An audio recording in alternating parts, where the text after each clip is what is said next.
आमर जो युव समाज हो कि लोक मैंने जो सहर रही से माने आधुनिकतार अतिष्ठ हो पड़े से चाहते जे कि आम जे कि 40-50 वर्ष तले जो प्रकृति सहित रहा बर्तमान चाहते प्रकृति को जीवित करने चाहते। आज आम गोटे छोट रेस्टोरेंट देखिलु जोटा कि रेस्टोरेंट टी पूरा ओपन एवं जे कि आमर जो उड़िया संस्कृतिर ताल देकी तैयारी कराई चाल घरटी कराई एवं विभिन्न प्रकार गछ लगाई लोक मैंने आउ जो एसी भितर बसिकी एते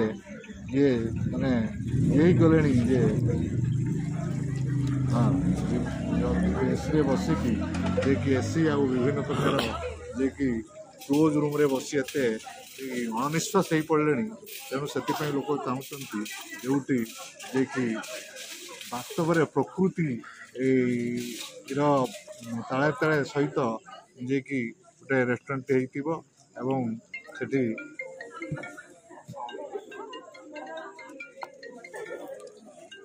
दीटा आउट देलन दीटा ना चलो आज आम छोट रेस्टोरेंट रे बसिकी जे कि आज आम किसी खाद्य आम खाऊँ जैकि आपन को केमिति जो लोकेशन टा आपन देखले जो डिजाइन डेकोरेशन जगहटे किंतु भल भाव रे जे कि प्लेसमेंट कराई एवं विभिन्न प्रकार जे कि आमर जो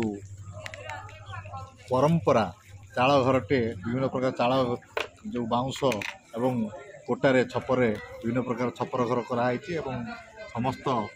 जे कि जो चाल घर कि छपरटी ओपन कराई एवं फ्री एयर जे कि आमको जे कि फ्री एयर आमको मिलूँ एवं यह ओपन जे कि आम ये बस खाऊँ जहाँ आमको बहुत भल लगुच एवं यह अवश्य स्वास्थ्यपाई जे कि भल जे कि आम एठू फ्री ऑक्सीजन पाऊचे जहाँ आमको सुंदर लगिला ए रेस्टोरेंट को आसिकी आपण मैंने भी रेस्टोरेंट बुली जातु एवं आपण मैंने भी एंजॉय करूँ। आपन को भल लगिला तो जो जगहटा हाँ जगहटा छोट जगह हेले भी जमीती विभिन्न प्रकार सीन जो प्लेस टी को एकोमोडेट कराई विभिन्न प्रकार जे कि प्राकृतिक जे कि जिनस माने प्लेसिंग कराई भरपूर कराई जहाँ सुंदर लगिला। आपन कौन ऑर्डर देइचंदी एठी आज आम अमेरिकन कॉर्न देइचु जे कि भी प्रिपरेशन भल अच्छी एवं आम भी या आदर सहित ग्रहण करुचु आपण मैंने आसतु बुली जातु हम तो ऑर्डर पळे आसिलेनी हाँ एबे आपण टेस्ट करी कहंतु।